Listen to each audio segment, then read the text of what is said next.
basketball teams. My kids are protected, and for you to sit there and say that they're not is up. Both of you. What's up, guys? Welcome back to my channel. So I'm here today to talk about The Real Housewives of Potomac, Season 9, Episode 1, A Crash Course in Deflection. And that is the perfect title because seeing what Karen and Giselle pulled on Mia was just so disgusting. The whole narrative of like, oh, Mia, you did not protect your kids at all costs. I feel like no housewife on any franchise can say that because if they were protecting their kids at all costs, they wouldn't be on the show, period. Giselle, you were airing out your ex-husband's dirty laundry in episode 1. You like had this whole fucking fake storyline. You're thinking about getting back with him. Like, how does that impact your kids? How does, you being this big old villain on the show, how does that impact your kids? Like, it's just so nasty. And like, there was a little sneak peek of the first few minutes of the episode that aired like beforehand. And everyone was like, oh, Giselle is like backing off of Karen. She's like being there for her as a friend. I expected Giselle to like be all messy with Karen and whatnot. And Giselle is like taking Karen's side, but in doing so, they're both gunning for Mia, trying to make her like the focus or than Karen's DUI. And it's just so nasty. Like, the episode ended with Mia bawling in the restroom. Like, not crying. She was straight up bawling. It was just so troubling. When I'm trying to keep these kids so happy, don't get out. I don't want you guys here.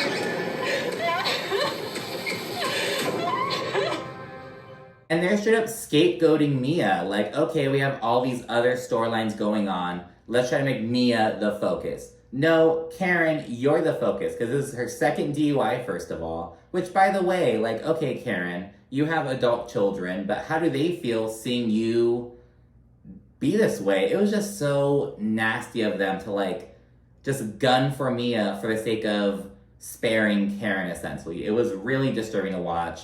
Anyways, diving into the episode, which, by the way, did not feature Kiarna at all. She was in, like, the title sequence, or, like, I forget what you call it, like, the cast photo, if you will, but she wasn't in the episode at all. And I wonder if it's because Giselle's the one who, like, threw the first main event, and, like, maybe she's still upset at Kiarna for the fight between her and Deborah last season. I also know that Kiarna was supposed to be a friend of, but she was upgraded to a full-timer. I think Jazzy was like the opposite. She was supposed to be a full-timer, but she was demoted to a friend of.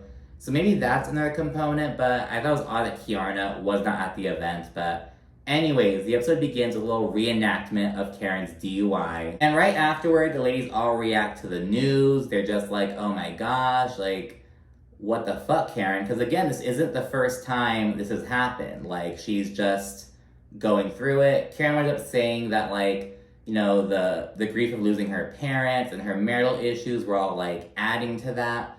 But this was, like, years prior. And I get that, like, grief stays around, but it's like, is that, like, are there no other factors going on? It feels like Karen is trying to excuse what she did. And she's being really defensive about it. And we get a glimpse at Karen's whole mindset when Giselle goes to see her. Karen is on some, like, oh, accidents happen. I now know the value of life more than ever type shit. And it's like, okay, can you say that you fucked up? Like, but, it's a legal issue going on. She's, like, afraid to, like, take full accountability, it seems. She won't brush it under the rug. And it's just, okay, girl, whatever. And it's funny because Karen takes Giselle to this diner where she's a regular at, apparently. And the manager makes a point of saying, oh, just so you know, Karen has never ordered a drink here before. Never. And Giselle's like, did Karen pay this man off? Did Karen, like, coach this man into saying this? But Karen is just doing so much. And again, like, it's one thing to not want to discuss these issues, but it's another thing to deflect and, like, okay, let's talk about Mia and her family and what she's putting her kids through and blah, blah, blah. It's like, no, let's talk about you, Karen. Like, let's not get this shit twisted. Like, it's just so bad. And Mia has put herself out there. She's put her dirty laundry out, and it's like, you're just dragging her through the mud, and it's just so disgusting to see. And speaking of Mia, we then see her and Gordon take their 2 children. So Mia has 3 kids. Her oldest is from a previous relationship. Her younger 2 know Gordon as their father. They all go out for ice cream, and she notes that they've made a lot of progress since last year. They're like really trying to co-parent a lot better. Gordon even moved into Mia's apartment building so he can be closer to the kids, all that jazz. And while there's been some progress between Mia and Gordon, he is still feeling kind of weird when it comes to Ink, apparently, Mia's boyfriend. And he notes that he doesn't want Jeremiah going to get haircuts with Ink, all this jazz. And Mia reveals that the next time when Ink's in town, because I believe he lives in Atlanta, I think, but next time he's in town, he wants to get a paternity test to see if Jeremiah is his son or not. And Gordon says he knows that Jeremiah is his, but Mia points out, okay, well, you're the one who started this whole shit. Like, last season, you said that I didn't know who the father of my son was. You opened this door, now finish it. But Gordon is very opposed to it, and I feel like he's opposed to it because he knows it's a real possibility and he just doesn't want to accept it. And Gordon questions if Ink is thinking of Jeremiah with this process. He's like, tell Ink that I am Jeremiah's father. Like, why are you going to put Jeremiah through this? But again, Gordon is the one who opened this door. Like, he's asking if Ink has a son's best interest, but it's like, do you have his best interest, Gordon? Like, if you did, you wouldn't have brought this bullshit out. So Gordon is just... And he's looking real rough as well. Like, he seems like he's aged a lot since last season, at least from what I remember. He seems to be looking really rough by comparison, at least from what I recall. And honestly, I think that Mia's right. You know, like, this was already thrown out there as a possibility because of you. Now we're just going to have to get the real answer. And granted, you know, Gordon is still Jeremiah's father. You know, he's the only father who he's known, but now they have to find out who his biological father is. We then segue to Ashley. She goes to see her lawyer and she notes that she's finally ready to get this divorce moving. She's also ready to, like, go out and date again and whatnot. And she notes that they're gonna work out, like, custody and mediation and all that stuff. And it's like, okay, Ashley, like...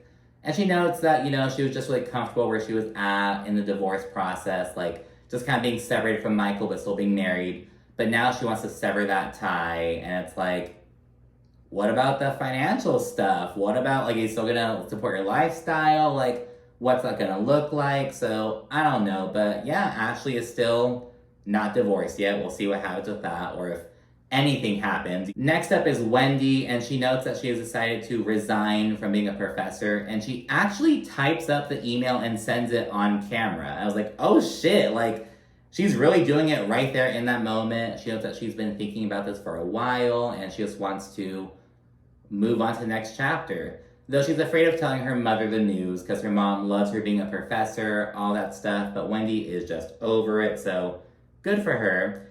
Karen then officially introduces Vivian and Stacy. Stacy is a full-timer, and I think Vivian's gonna be a friend of, or I don't know, I hadn't heard Vivian's, I don't know if she's gonna be an actual friend of, or just like a side character, but they all meet up, and while at Vivian's boutique, Stacy tries on some dresses, and Karen clocks that she isn't wearing her wedding ring. And we then learn that Stacy's been separated for over a year.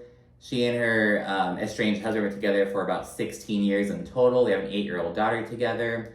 And she notes that a big factor was her relocating from Philly back to the DMV. She worked for QVC up there, and I guess her husband lives up there, but... So yeah, we have that kind of going on. And because they're at a boutique, they went out popping some champagne and whatnot. And Karen gets all defensive when Stacy asks if, like, she's okay with him drinking in front of her. And she's like, well, yes, why wouldn't I be? And she notes that she isn't drinking because of her medications. And it's like, okay, Karen, because again, she's so defensive right now. She doesn't want people to be talking about her DUI. She doesn't want any speculation about, like, her relationship with alcohol. And it's like, well, Karen, it is what it is. It isn't like your first DUI. You're not some, like, 19-year-old kid. Like, you should know better. And again, you're Karen fucking Huger. Get a driver. Call an Uber. Like, so I don't know. I feel like it isn't, like, an out-of-the-blue kind of question. I feel like it's kind of considerate. Like, hey, are you okay with us drinking around you? But again, Karen is just so defensive. She doesn't want any chatter about the DUI. No speculation about her, like, having a problem with alcohol. And it's like... It is what it is, girl. You have to just bite the bullet and take it. But rather than doing so, she would rather throw Mia under the bus. Just so shitty of Karen. And this is made even more evident in the final scene, which is Giselle's Hatitude party. She's going for Karen. Everyone rolls in. Ashley's messy ass brings a little gift basket with Uber gift cards in it. So it's kind of funny. Mia rolls in. She introduces Jazzy. She knows her through Jacqueline, who's also at the party. Jazzy's boyfriend is a 2-time Super Bowl winner. He's on the Kansas City Chiefs and whatnot. And right before Karen arrives, Jacqueline reveals that she spoke with her on the phone recently. And Mia blurts out, "Oh, when Karen was wasted drunk?" And Jacqueline's like, "Mia." And she notes that Karen seemed maybe a little tipsy on the phone. This was like 2 weeks ago. So yeah, it's like, okay, Karen. "Oh, I'm not drinking because of my medication." Okay, girl, whatever. And maybe she was drinking that night. She just had a little bit because when alcohol and medication mixes, it can make it feel like more intense. I don't know, but yeah, they bring that up. And Karen rolls in and she learns that some of the ladies have some questions about the DUI. And she is immediately defensive. She says she isn't worried about any judgment, but she needs to know who the real riders for Karen Huger are. Because she doesn't want any fake bitches around her. And it's like, so them expressing concern about your situation and having questions about your, what's going on is them being fake bitches. I thought that was the point of this show. Karen is just doing the whole most. She even gets all upset at Giselle because one of the drinks on the menu is, the Grand Dame, non-alcoholic. There's a non-alcoholic drink on the menu. And it's like, yeah, Giselle's being a little shady about it, but it's like, I feel like it should always be, a non-alcoholic option. You know what I mean? I feel like it's just being considerate, you know what I mean? And after some small talk, the conversation shifts to Mia and how she's pimping 2 men. And it comes up because Giselle has all these hats for various ladies, and one for Mia is called The King. And she gave her The King because, she's out here pimping all these dudes, doing her thing, living her own life and shit. And this prompts Mia to open up about how she still loves Gordon, and Gordon's really leaning on both her and Ink. And she also notes that, there's this one day where Gordon left all his dirty laundry out, and she washed it for him, and Ink folded it for him. And the ladies are kind of, weirded out by it, and it is a little bit weird, but it's I feel like they're making an effort, you know what I mean? What do you think? Do you think Ink is, being "Oh yeah, folded your fucking laundry with your bitch," or it's he's trying to be nice? I don't really know what way to interpret that, you know what I mean? I feel like go either way, but it is what it is, that's their dynamic, it's their situation. And while discussing Gordon, Jacqueline says that she thinks that Mia and Gordon were more business partners as opposed to a real relationship. While she thinks that Ink is good for Mia. So she notes that. And at this point, everything is pretty normal. Mia is just there doing her thing, talking about Gordon, no real tension going on.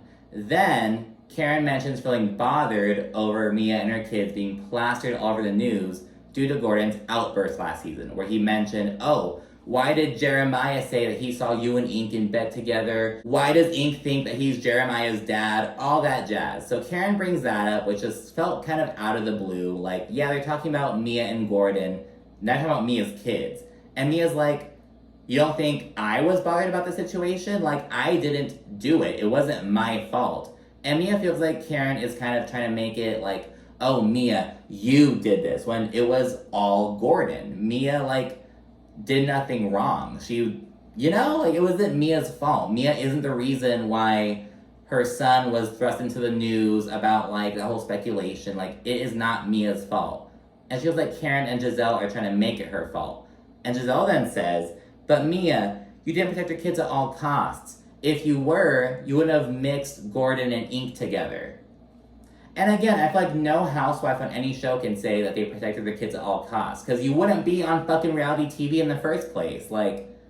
It's just so callous. And again, Giselle's aired all of her daughter's father's dirty laundry out. You think that's protecting your kids at all costs? Telling the world their father's a whore? No, it isn't. It's just so, the double standard is disgusting. And again, she's trying to back Karen up by dragging Mia under the fucking bus. And Mia gets super emotional and pushes back against them. The entire group is pretty visibly uncomfortable, and Wendy is the only one who, advocates for Mia. She's the only one who says, "Hey guys, this is a lot. This is just not cool. We're all mothers. This isn't okay." She's the only one with a backbone in that moment, and considering Wendy and Mia's history, I think it's really commendable. Now, I have not been Wendy's biggest fan, but I think that spoke volumes of her character, to be honest, so I have to throw that out there. And the episode ends with Mia walking away from the table and bawling her eyes out to Jacqueline and Jazzy in the restroom. And again, it was just so not cool. And I know exactly what Giselle and Karen were doing. It was just like, just so nasty. Because now, they're not talking about Karen and her DUI or her drinking problem. It's about Mia and her being a bad mom and not protecting her kids. It's just so vile of them to pull. But yeah, that's it for this episode. Let me know what you think down in the comment section. Be sure to like and subscribe. And of course, stay tuned for more. Thank you for watching. Bye.